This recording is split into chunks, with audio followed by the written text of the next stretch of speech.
Hi, everybody. I'm Professor Warren. I teach American History and Gender Studies here at BMCC. And today I am here to invite each of you to consider participating in a project that I'm also a part of called Voicing Poverty. I'm one of the co-directors of the Voicing Poverty Project. We've been working on this for the past few years. And this coming November, we have a major event that we're very excited about. And this is your opportunity to get involved if you are interested in doing so.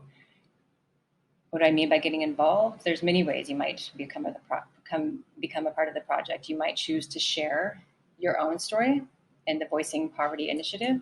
You might choose to share the story of someone that you've witnessed, a story near and dear to you, but maybe not your own. And you might choose not to share stories, perhaps, but you'd like to be a part of, facilitating the project to help other students tell their own. There's going to be many different ways that stories can be shared in this event in the November event. If you are a visual artist, if you are a writer, a storyteller, if you're a poet, a musician, filmmaker, there's going to be a chance for you, if you would like to submit your story, to be involved in what we're doing this November. So before I go any further, though, I'd like to just pause here and ask you guys to consider the title of the event this November. Where do I feel like a problem? This is intentionally a somewhat discomforting title, right? Where do I feel like a problem? So what do we mean by this? Understanding this is going to be crucial before we go forward. First thing, feeling like a problem is different than having a problem, right? Everybody has problems. That's just part of being alive. No amount of social privilege, wealth, political power stops one from having problems, right? That's just the human existence. Arguably, not every human being in the course of their daily existence understands the meaning of feeling like they themselves are the problem. Many of us have had this experience in certain places in our life where it's our mere existence that we're starting to pick up on is presenting a problem for the world. And we're asking students to get involved in giving voice to that feeling. Where does that feeling come from? That you yourself are a problem that is somebody else wants to solve? And how can we take that feeling of being a problem, put it outside of ourselves via storytelling and say, no, that feeling is the problem, not me.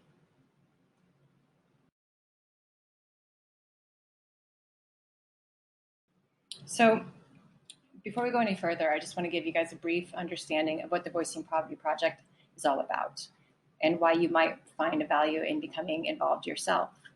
So to get started, the first thing that we want everyone to understand is that the Voicing Poverty Initiative is not about poverty alleviation. We are not attempting to come up with new solutions to the problems of poverty or to find new ways necessarily to help people that are suffering through the experience of poverty. It's a different kind of project than that. And to our understanding, it's not really something anyone else has been working on anywhere else. So this is this kind of a new initiative in that sense. We are instead trying to think of poverty as a place where new knowledge can be generated, or maybe new is not the best way to describe it, but a different framework of knowledge can be generated that has gone overlooked for too long. We also believe that there's something about the humanities text in particular that's a very useful means to get at the source of knowledge. And just to make sure everyone understands what I mean by humanities text, the humanities refers to any expression of the human experience through that gets at a problem or perhaps a celebration of an issue, even through this by using the personal narrative, the emotive experience, emotions, things close to the soul, close to the bone, the things that make us feel alive that can't necessarily be expressed via charts and graphs and numbers, right? These are the kinds of ways of knowing, if you will, that can only be told and shared with others in some format through the personal experience, the lived everyday life of being you, right? So if we're not doing poverty alleviation, if we're not trying to solve poverty, what are we doing? We are trying more so, I would argue, to challenge what we know and how we know it, particularly in the college classroom. So think about being in college right now, right? You're sitting in a college classroom, or perhaps you're taking the course online, and there's a certain relationship of power that you have, relationship to power in any sort of college classroom setting. There's the professor and there's the student. That's a relationship of power. But also, arguably, there's the knowledge itself that you're supposed to be learning, and you as the learner of that knowledge. And that's where we want to enter into this discussion. What does it mean to be a student encountering a set of, given knowledge about the issue of poverty? If you yourself are a person who lives through poverty, what might you have to contribute to that discussion that the person that wrote the textbook, for example, maybe didn't have? Or maybe the charts and the graphs that turn your life into a number are alienating to you. And there's something that could be added if your voice is included in the discussion. So this is about creating what we call like a new epistemology of poverty that we believe, if done well and done with, with dedication, can change not only our discussions around poverty, but the entire discipline anyone is studying. Let me give you an example as to how something like this happened in the history discipline. So I'm a history professor, and we saw a change to the history discipline when new voices were added. They weren't necessarily always the voices focused on those who were suffering through poverty, though many of these folks were. But I'm thinking in particular about what happened in the 1960s because, as a result of the social revolutions at the time, when minorities and women were included into institutions of higher learning. What happened to the discipline of history when people who had traditionally been marginalized from the discipline were included, right? Up to this point in the 1960s, if you took a history class, you were basically studying warfare or the relationships between nations, because we studied primarily the stories of white men, because these are the people that got access to going to higher education, and they told the stories of people like themselves who engaged in national engagement, right? When women started attending college, when marginalized people of various backgrounds started attending college, when Black people started going to college and getting degrees of PhDs at universities and become historians themselves, they start telling the stories of people like them in the past. That did so much more than just add to our understanding of history. It changed the discipline itself. We now, all of us who get PhDs in history, we all study things beyond the nation state. We study things beyond warfare. We also study times of peace. We study sickness and health. We study childbirth rates. We study migrations. We study the experience of everyday people. And now the discipline of history has changed dramatically. The social lives of everyday people has become as significant to understanding the past as understanding the lives and the rise and fall of nations. So this is just one example of when you include a group of people who have traditionally been marginalized from a certain discipline, the entire discipline changes for everybody. And so that's the overarching goal of the Voice in Poverty Project. How can we start to change the discussion of poverty in the classroom that allows students to feel empowered to bring their voices to these discussions and challenge that relationship between the knower, the person looking down the microscope, and the thing under the microscope, in a sense, flipping it. Does that make sense?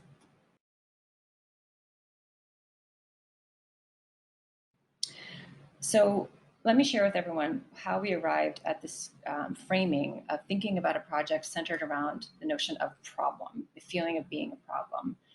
We were inspired by the work of a very important scholar, W.E.B. Du Bois. Maybe some of you are familiar with Du Bois's work. Maybe you've read him in other classes or on your own.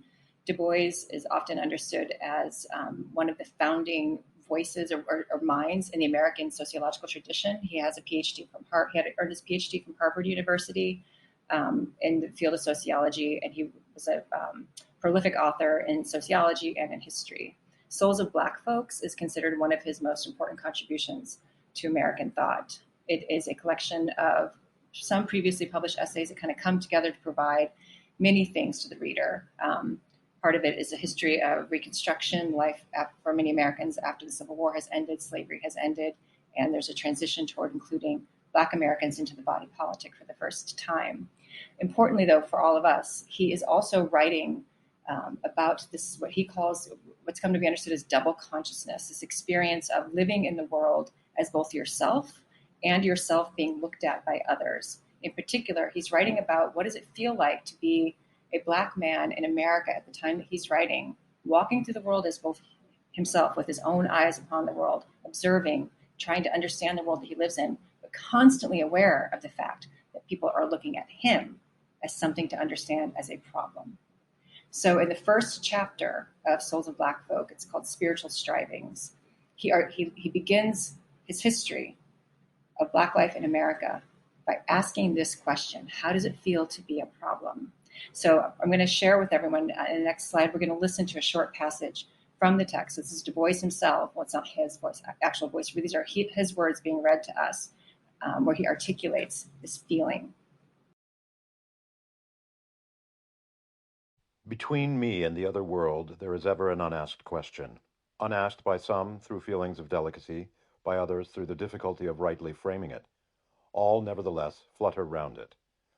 They approach me in a half-hesitant sort of way, eye me curiously or compassionately, and then, instead of saying directly, "How does it feel to be a problem?" they say, "I know an excellent colored man in my town," or "I fought at Mechanicsville," or "Do not these Southern outrages make your blood boil?" At these I smile, or am interested, or reduce the boiling to a simmer, as the occasion may require. To the real question, how does it feel to be a problem? I answer seldom a word.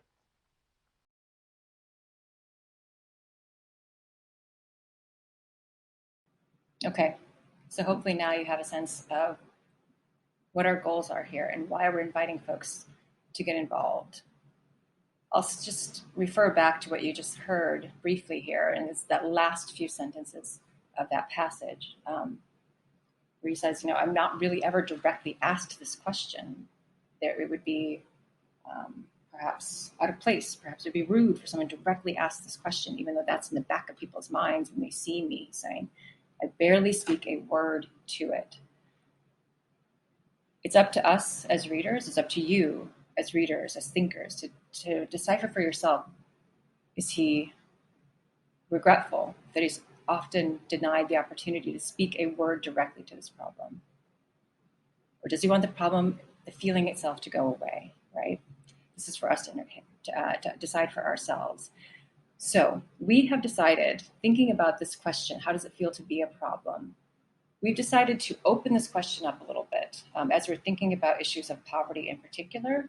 And instead to think about this as a fixed thing, that if you are, in a sense, a problem for society to solve, perhaps that sense of being a problem is not the same in different locations in your life. And I think Du Bois would have agreed with us about this. If you read Souls of Black Folk in its entirety, it becomes quite clear.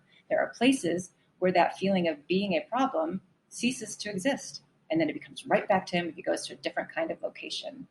So what we're asking folks who want to get involved with the Voicing Poverty Project to consider is that feeling of problemness, that your very identity poses a problem for others.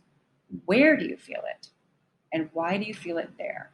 Are there other places in your existence where you don't feel that same sense of problemness? Think about your life on a daily basis. Where are you on a day-to-day basis? You are at home, perhaps you go to work, perhaps you go to the college classroom, perhaps you go visit friends, places of leisure, places of solitude, places where you're all by yourself, and ask yourself this feeling of discomfort that you maybe present a sense of problemness for others, right? Where is it most present and where is it most absent? And can you begin to think in a critical and nuanced way about the differences between those spaces, what it's like for you to travel between problem spaces and non-problem spaces on a daily basis, and what might you have to share with the world, to share with the college classroom, to share with your professor, to share with your boss about that experience? What do you know about the sense of being a problem that perhaps some of us are missing, right? That's what's at the heart of this project.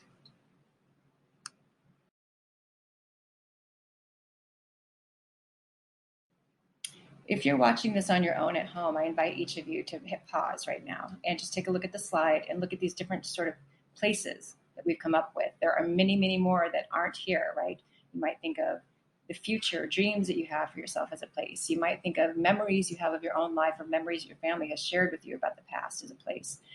think about the idea of place and locality in a very broad sense. There's nothing that can't be included if we think about it in a creative way, right? So I invite you to hit pause, think about this different sort of locations that we suggested here, ones you might include for yourself, and begin to just think about that map of problemness. Can you begin to see any patterns? Just see what happens for you when you do this exercise. If you're watching this in the college classroom, and if professors have time within the course of their class today, hit pause. Just give a few minutes to think about it. Take some notes.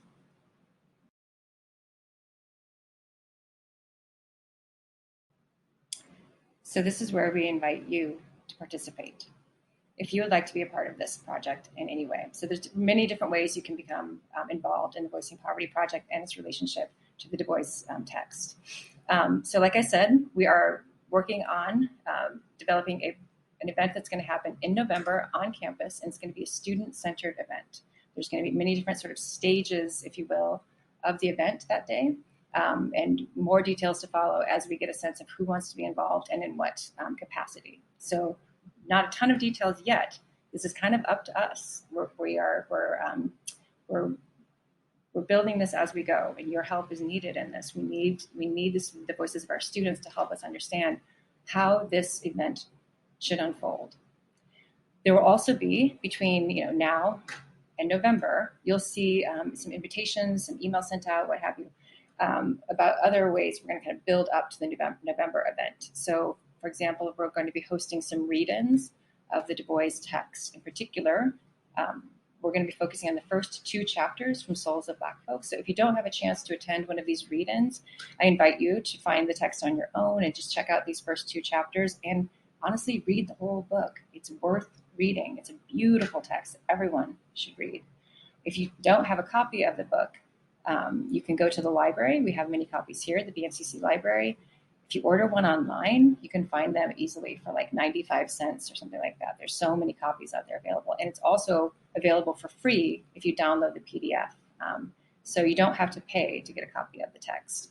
And like I said, we're reading the first 2 chapters of the work collectively as a project. So you can either read it on your own, perhaps you'll read it in the classroom with your professors, or also keep an eye out for announcements for read-ins. And a read-in is exactly what it sounds like. We'll getting together in a large classroom, have access to the text with us, and we'll read on our own silently for 15 minutes, come back together and talk about it. Read on our own silently, come back together and talk about it. It's really fun, and it keeps you on target when you read with other people the same text. It's really fun, actually. Okay, another way you can get involved then is to actually submit an application to be a part of the November event, where you get a chance to create access to your story, give voice to your own story, and share this with others at the November event. So you'll be, if you're interested, we're going to be sharing information with folks about how they can submit an application to share their own sort of mapped experience of poverty or witnessing poverty, and the sense of what is it like to feel like a problem in certain locations in their life. What do they have to add to this discussion? Some students will be selected to share their story on stage. There will be other avenues, though, for sharing your story if the stage doesn't turn out to be the right place for you. So if you are a writer and you want to submit a written work, if you are an artist in the visual sense, you want to produce visual media, if you want to make some sort of, you're a budding filmmaker and you see yourself producing some sort of video that you can share with folks. If you're a musician, if you would like to, perform or record some original music around this, any media counts. Just find a way to think about telling the story and how you might share this with others. And in the next slide, I'm going to share to let you know how you can get in touch with us to submit these applications if you're interested. And again, just to restate, if you maybe you are invested in the goals of the project, but maybe sharing your own personal story doesn't feel right for you right now, that's okay. You can also just be a part of the planning committee. We really need the help of students to get this thing off the ground. So if sharing your own personal story doesn't feel right for you right now, but you would love to be a part of the project, please get in touch with us and let us know that you'd like to be a part of the planning committee as well, okay?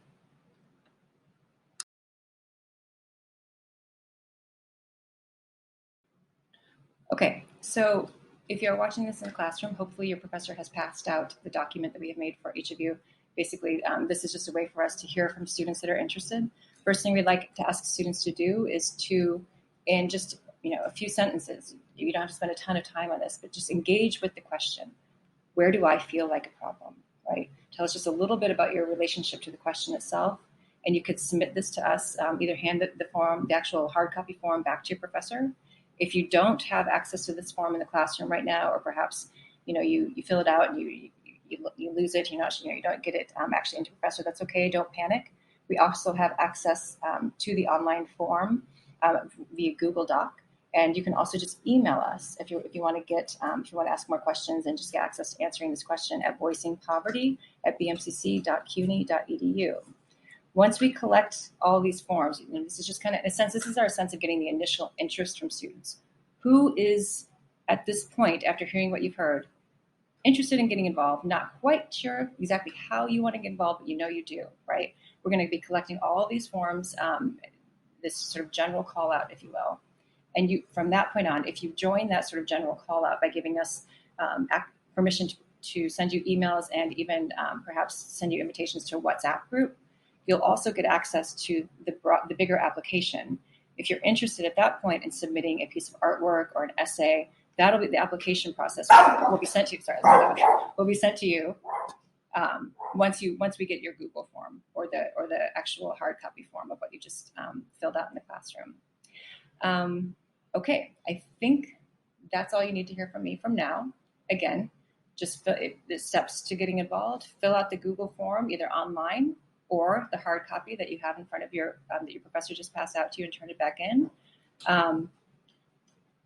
You'll hear from us after that if you want to take it a step further to either submit a work of your own creation about your own story, or you can also apply to be somebody that helps facilitate the event itself in November. And again, we're going to be starting a WhatsApp group. So if you would like to be added to the WhatsApp group just to keep up to date as to how the project is unfolding, that's another place that we'll be meeting. So thank you all for listening to me, and please don't hesitate to reach out to us if you have any questions, okay? Bye, everybody.